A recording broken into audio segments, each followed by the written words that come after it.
Hello, ladies. Welcome.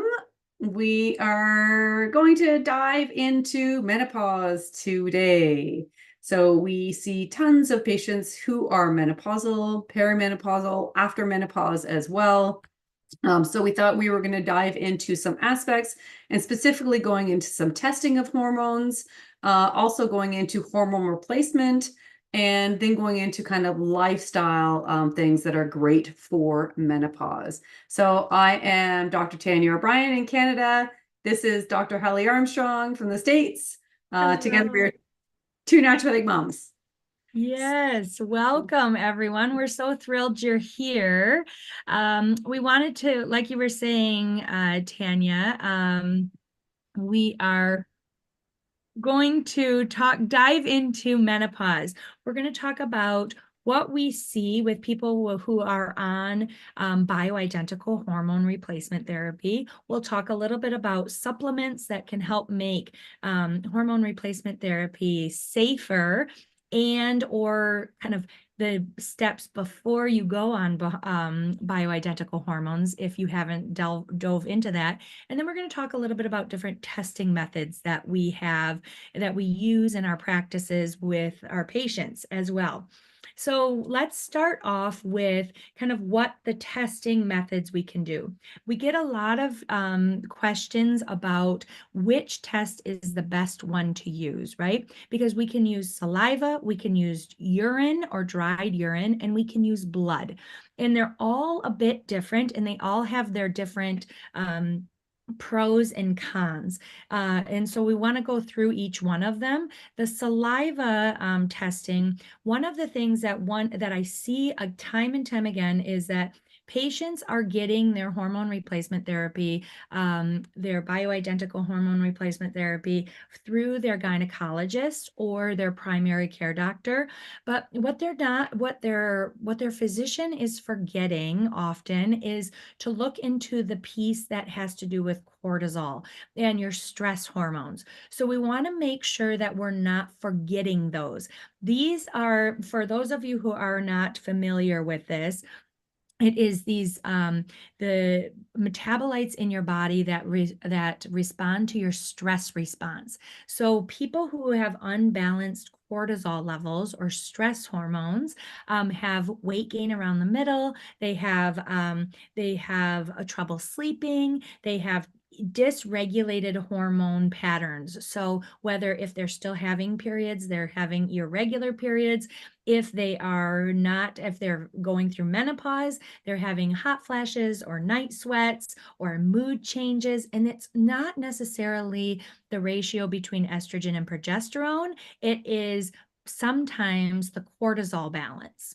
What am I missing there, Tanya? Yeah, the tiredness. I think that's a really big piece. That exhaustion is that, yeah, you get so tired. And that's Yes. a big part of that kind of adrenal fatigue and HPA axis dysfunction.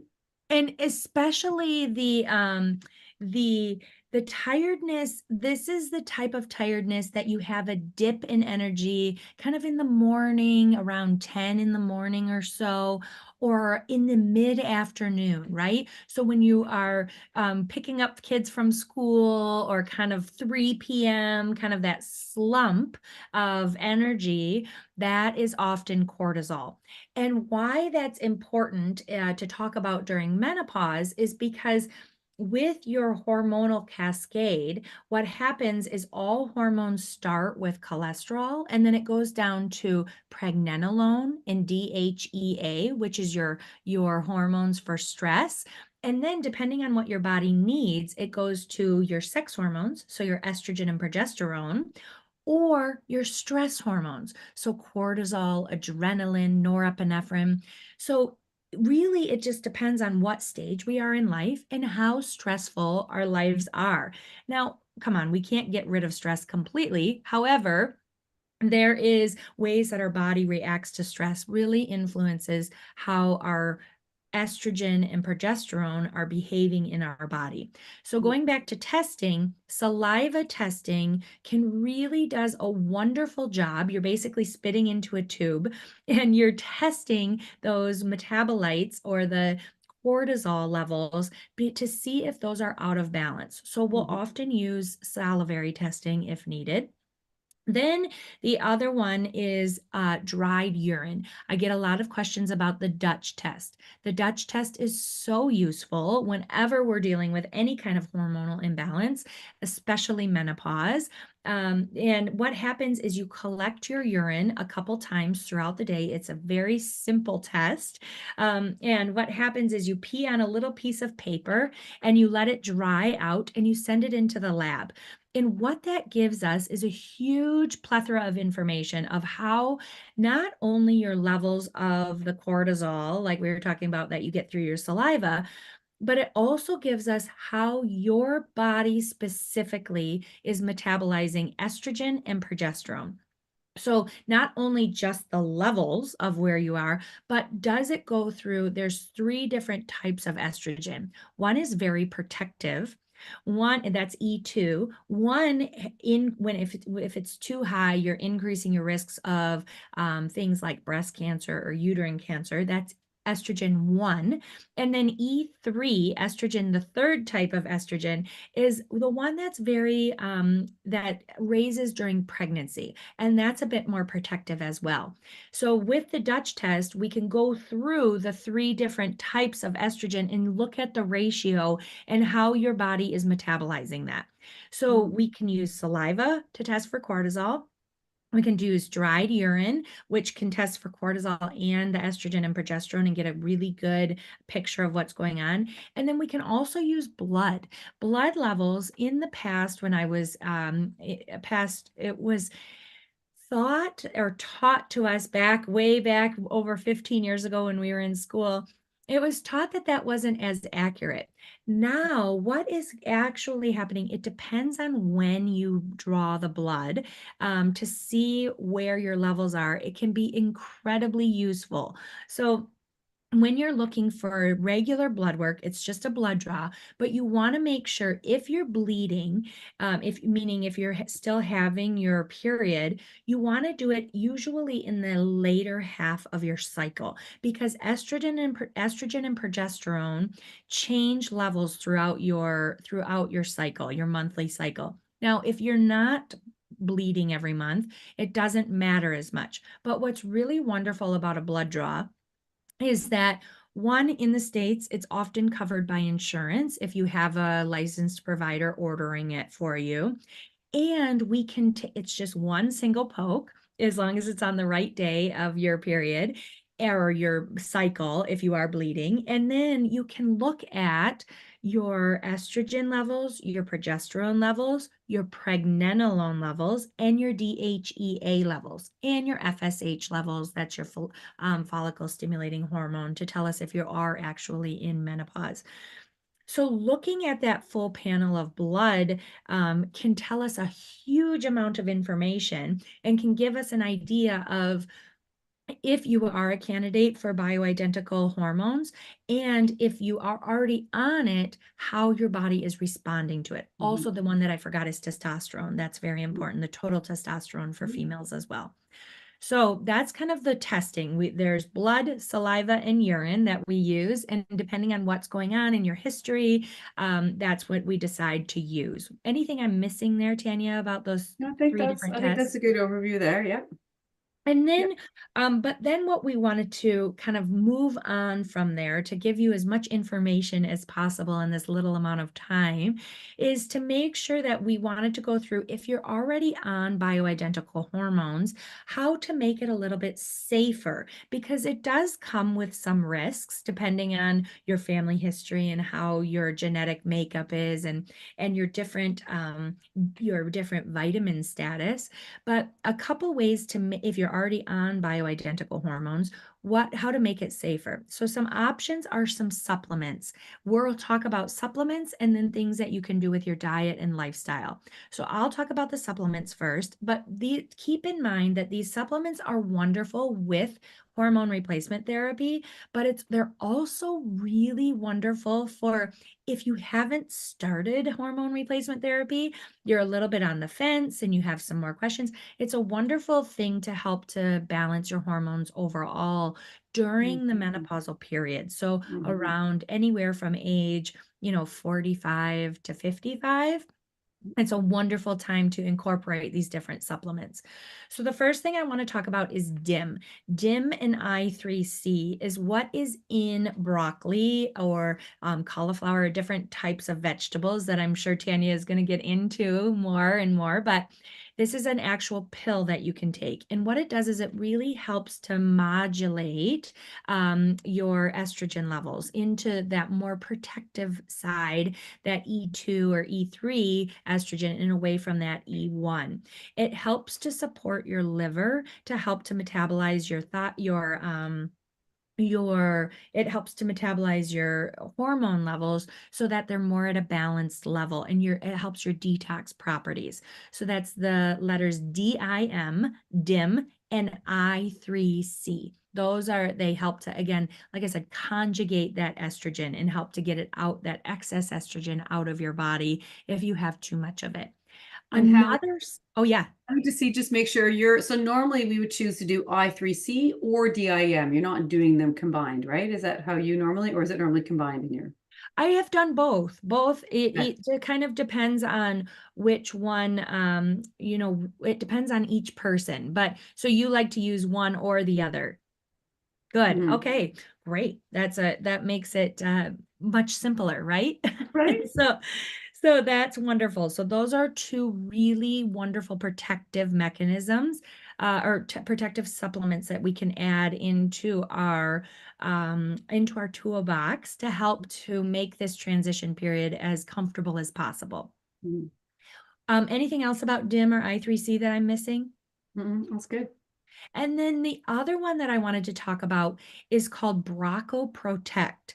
And that is chock full of nutrients that are in, again, these nutritious vegetables that I'm sure you're going to go into, Tanya, but that is the actual nutrients that are in broccoli and specifically because that has shown really wonderful studies that show that again helps to balance out your hormones, to help to decrease things like hot flashes, night sweats, mood swings. So adding those types of supplements, the DIM, the I3C, the Baracco Protect from Designs for Health, those are all wonderful options to Mhm. include in your toolbox. One Mhm. other thing to talk about, two other nutrients in terms of supplements would be making sure that you have a good level of B vitamins and magnesium. Mhm. B vitamins and magnesium are huge in cofactors. They're cofactors in different metabolisms, metabolic processes in your body, such as neurotransmitters. So your serotonin and melatonin, which affect your mood and your sleep.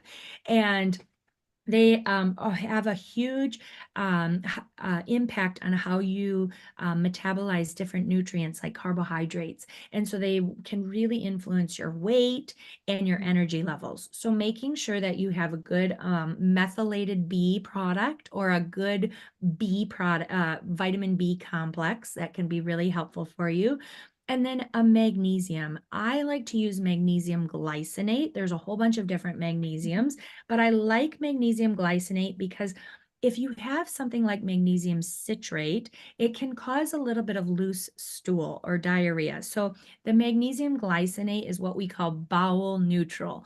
And so that can really help to, it doesn't disrupt your digestive process, but it really helps your metabolism of your hormones and your nervous system overall.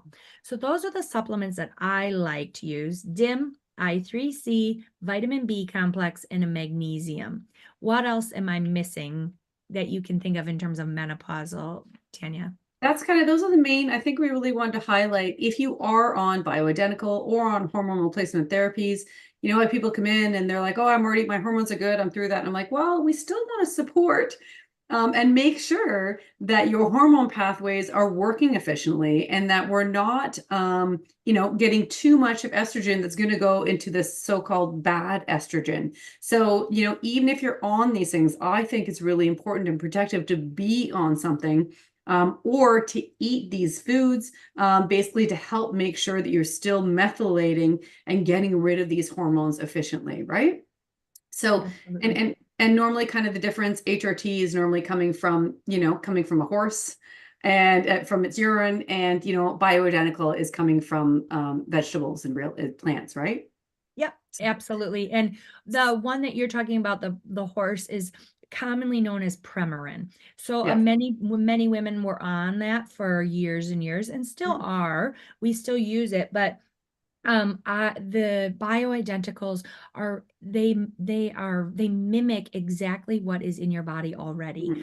And Mhm. so it just makes more sense to Mhm. do molecularly structured as what is already in your body. We aren't Mhm. horses.